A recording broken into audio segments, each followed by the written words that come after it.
Reach high, aim high, and obtain.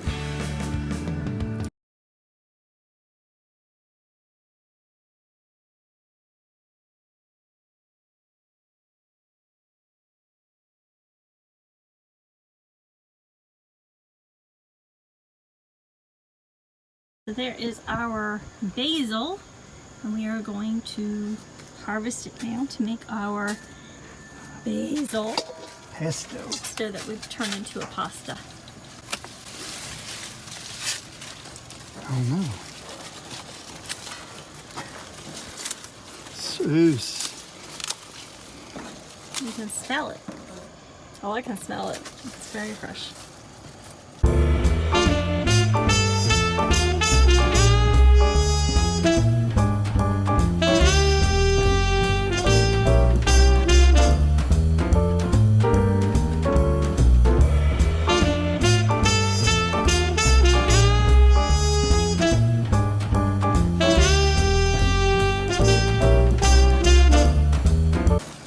Now this right here is the second harvest this year of this basil. What I found is in this area that It likes the heat. oh, it does like heat no matter where it's at. But I can get a complete clipping like this right here out of it in the late spring.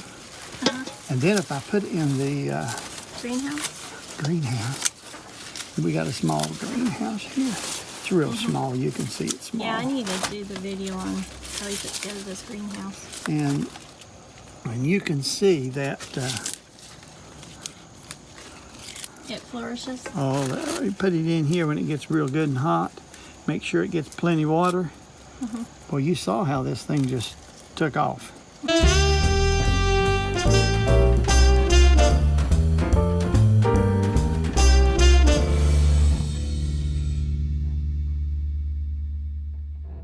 We're going to dehydrate the rest of it that we're harvesting here that you see. Those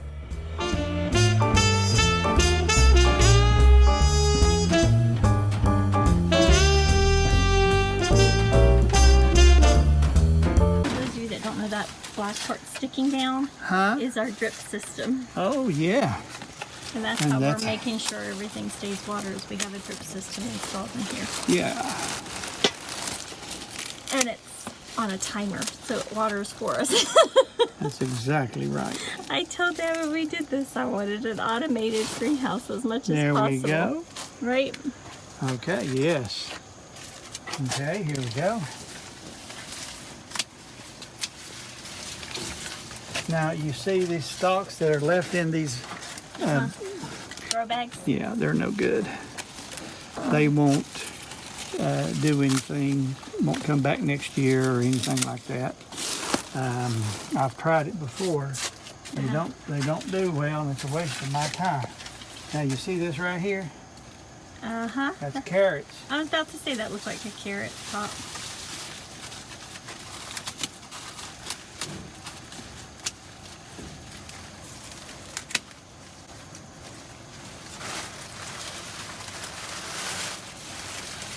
And now what I'm going to do,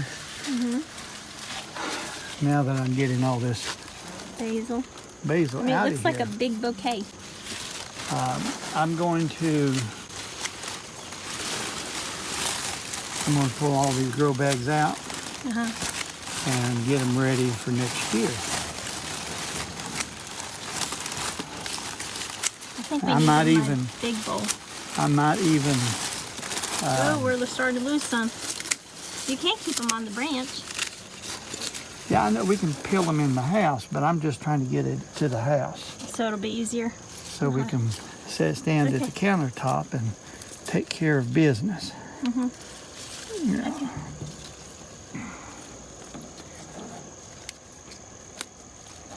Okay. Yeah. Is that all the oh, look at that.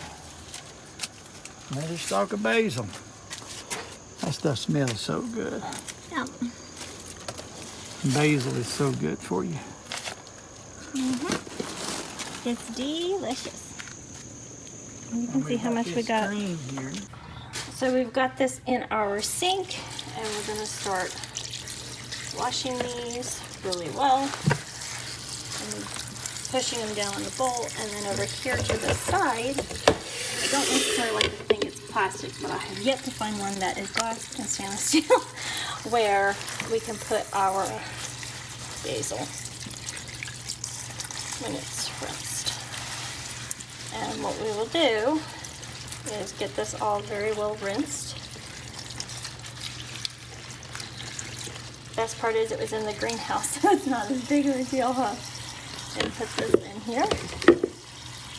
And what'll happen is then we'll put the top on it over here, and it'll swish, or I should say spin, all of the water off of our basil, so we'll have a nice quality basil to start with. I'm going to dig down here into the bowl further where there's more greenery and less stems.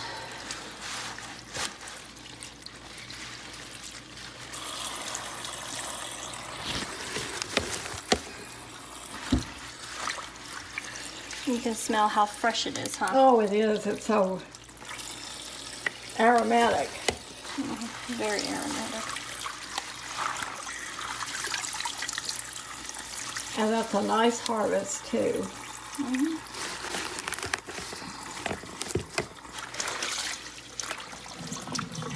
Oh my, it's just getting stronger and stronger, too.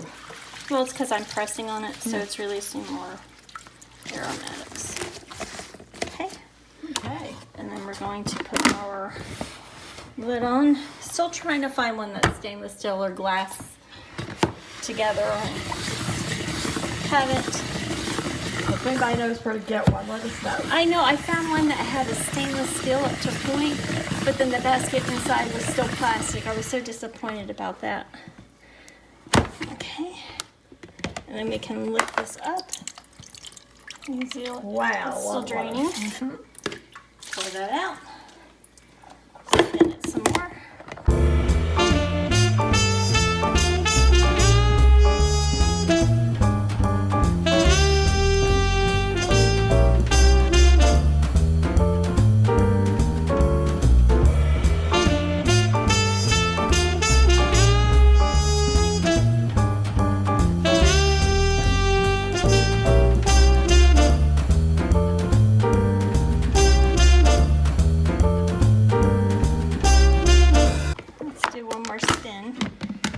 I think we pretty much got it at this point. But it's always good to try and get it as dry as possible.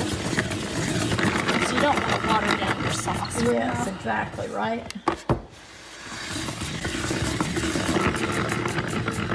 Looks like we still got water out. Yeah, see? How about But that? that's a lot better. I can start with that. Okay. I didn't use this often, but it makes it easier. Let's see the tool. It's, well, it's basically where, depending on your stem size, you put it in the applicable hole and you pull it through, and then all the herbs or the spice or whatever it is you're harvesting, Leaves. yes, the leaves, come out the opposite side or stay on the applicable side. So if you can find the right hole, so here it'd be this one, and then you start pulling, you can see it just takes all the leaves off, and then I'm left with, well, pretty much is the twig remaining. So you get, it just makes it, I think, a lot faster. Quicker. Yeah. I found this years ago at Williams-Sonoma, and that one's still too big. So put it through that, see? It just makes it a lot quicker. If you've got just a few little pieces, you might as well just pull those off. But in general, you just pick your hole and pull it through, see? It just gathers on the other end. Obviously this one, it got smaller towards the top, so I'll have to pull those off manually. But in general, you can get your goods. But I think these need to actually be going into our food processor, because we're going to be doing so much volume-wise And that's how come we want to be putting it in here.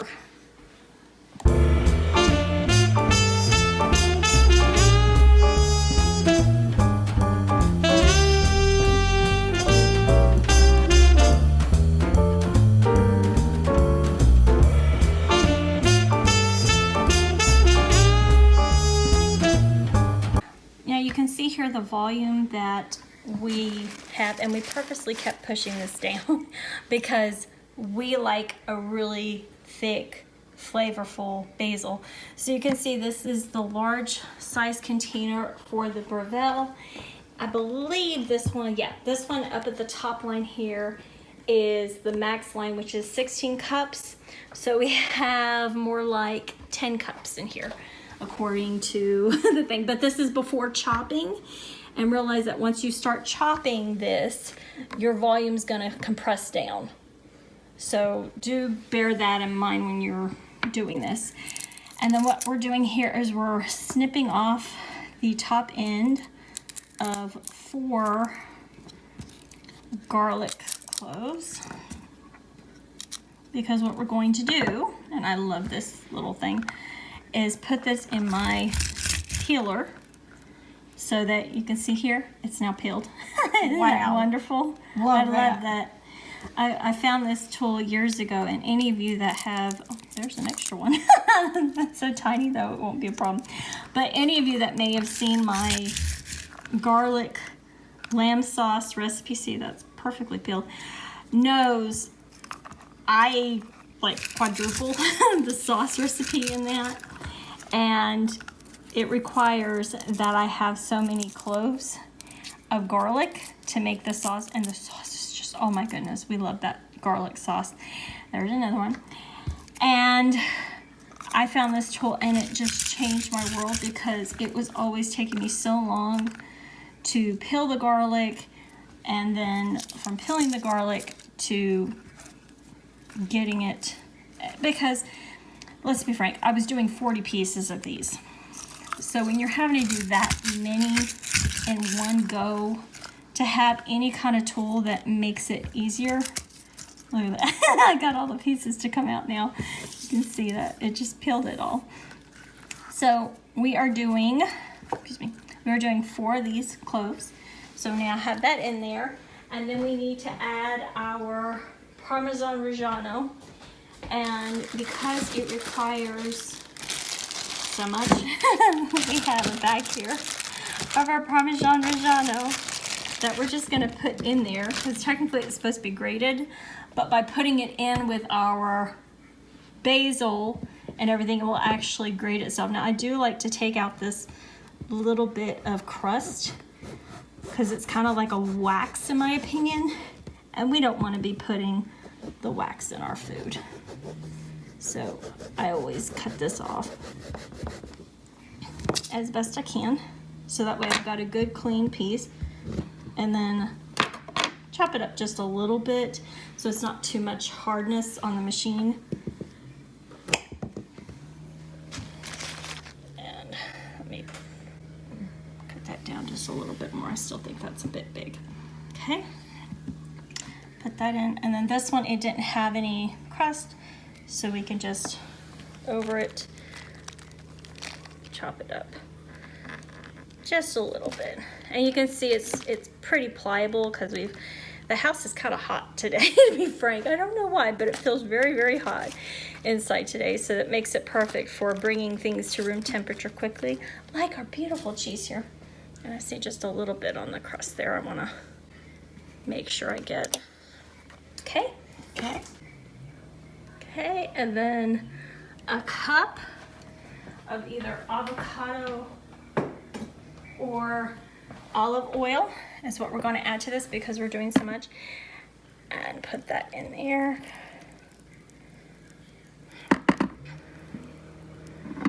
And then we're also going to add more Parmesan Reggiano or Parmesan cheese because we need to get to about a cup's worth, and we've only got maybe half a cup there. So we're going to open up our Trader Joe's Parmesan Reggiano here.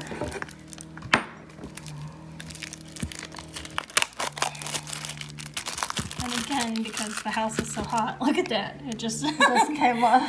So that's perfect. So we'll add that in there. Okay, and we're ready to go then, huh? I think we can do our salt and pepper to taste, but I think that's more for once it's in your plate than when you're doing it here. Because to me, when it comes to flavoring, you want to flavor it to the person that's going to be eating it. So I tend to do a little bit less on the front end with the salt and the pepper, so that when it's in their plate they can taste it and they can make the decision as to how much they want. Plus, you got to realize that Parmesan Reggiano is a cheese, and cheese naturally has a lot of salt naturally in it. So that's why I tend to want the consumer to decide how they're going to flavor it. So we're going to put our power on. I'm going to take this here so you can see it. And then we're going to hit our start button.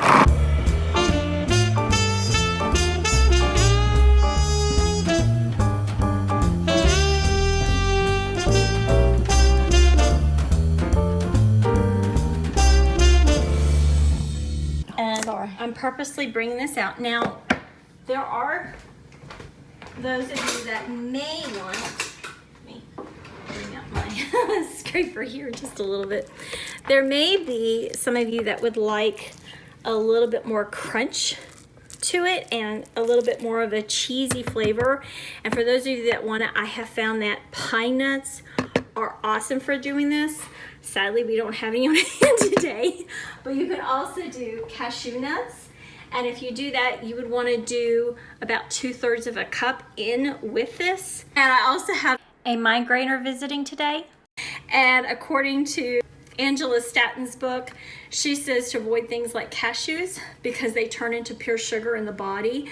So I'm trying to be a little bit aware for my migrainer here for lunch. So that's one of the main reasons that I'm not, even though we have cashews, I'm not adding the cashews here because I want to be cognizant of their needs as well. That's another reason is when I know I'm gonna have friends and family visit and they haven't visited before, I'll tell them and ask them, I should say, do you have any allergies I need to be aware of so that I can make sure everybody has a pleasant experience when they're visiting, because it does no good if somebody has allergic reaction in the middle of the meal because you failed to ask them, do you have any allergies before they ever showed up. So I'm gonna put it on a little bit more just to get that last little bit fully incorporated. But if there are some of you that would like at this state, you would also make sure you would add either the pine nuts. Pine nuts I think are the better flavor, or the cashew nuts. And again, it would be about 2/3 of a cup.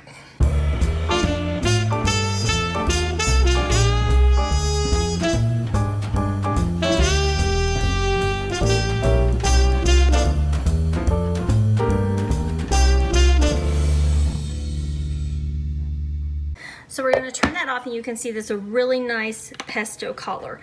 That's what we're wanting. Now the next thing we're going to do, and this is new for those of you that have never heard of this company, and I love their noodles. If I don't have any on hand that I've made, because it takes me so long to make them at times, I love this particular company. They're called Miracle Noodles.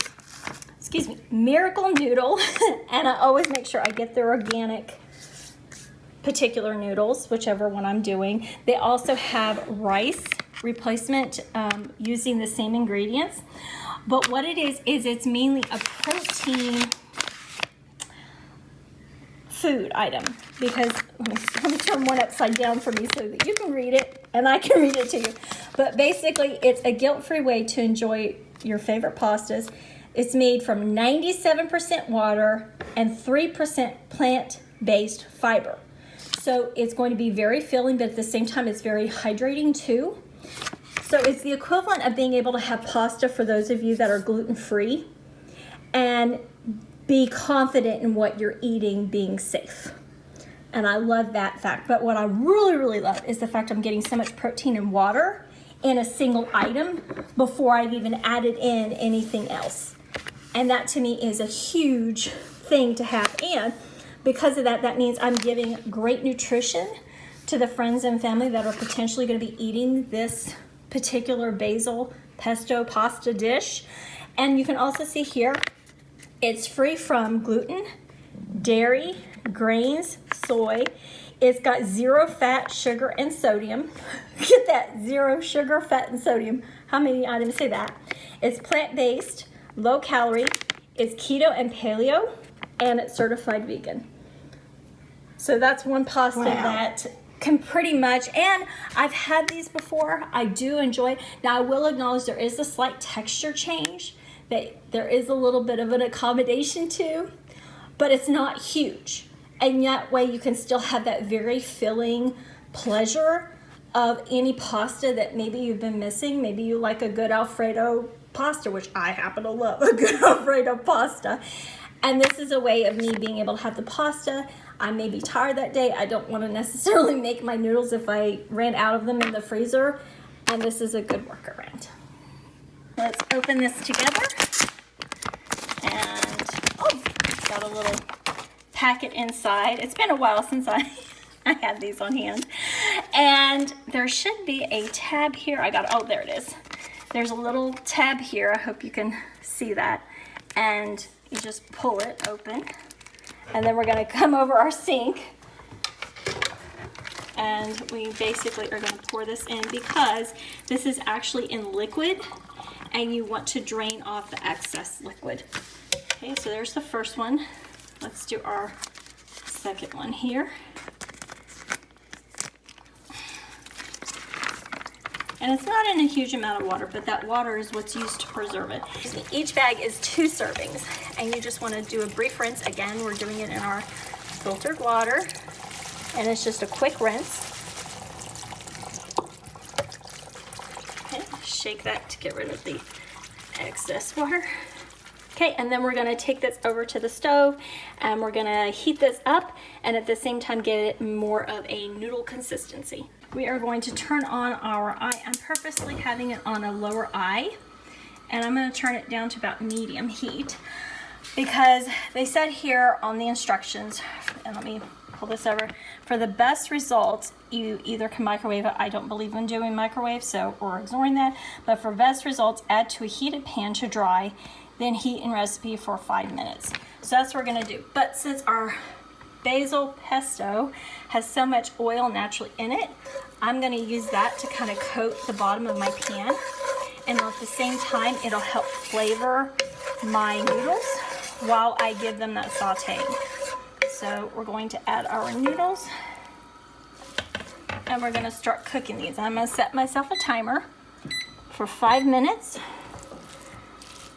So that way I can make sure that I prevent myself from accidentally overcooking these because this is a different type of noodle. And the great part is, and you can see here the water and the oil, see how it's mixing together? That's so good because this will help also flavor the noodles and at the same time help cook off any excess water from it.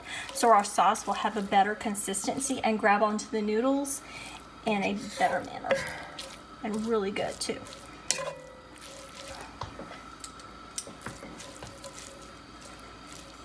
And you'll find that these will do a really good job with any kind of pasta that you're wanting to do.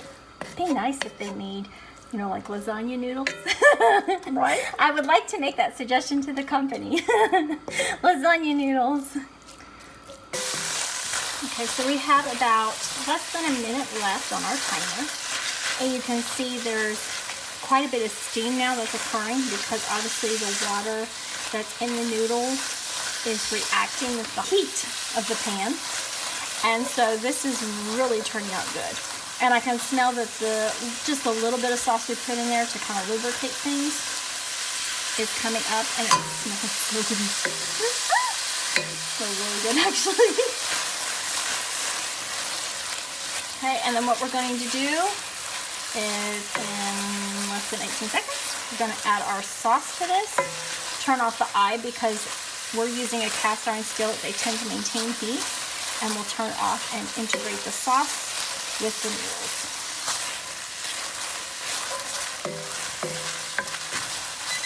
Okay, there is our timer. So I'm going to turn off the heat. And I'm going to come over to where we got our sauce. And I'm going to start adding it in. Okay, here we go. Let's add it all in there. Get our sauce with the cheese melted and gooey. I love a good gooey sauce. I don't know about you guys, but I do. I like things being really cheesy and melty. There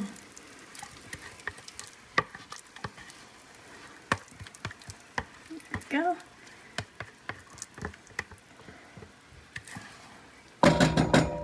Make sure we get everything there. Okay. And now let's take our tool and start mixing this all together. Get everything well coated and covered.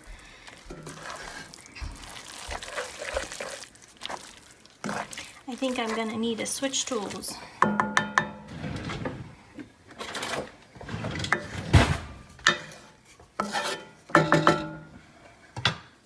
You can't sometimes beat good tongs that help move things around.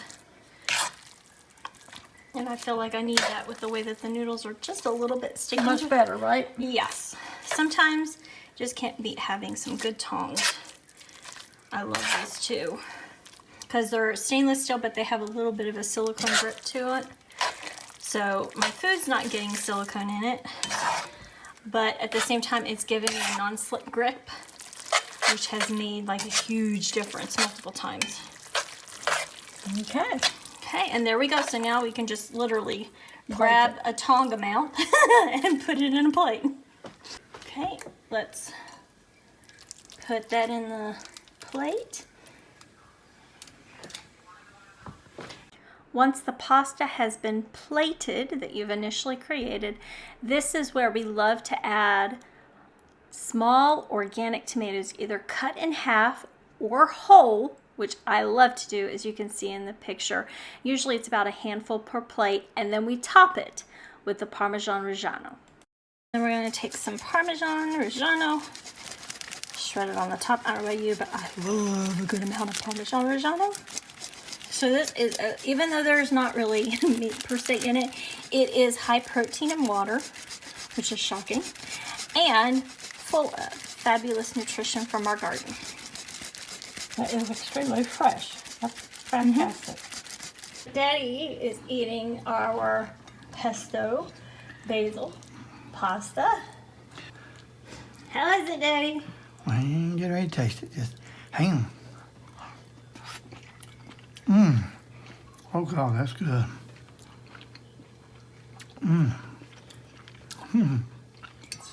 Oh, that's good. Cool. Oh, that's really good.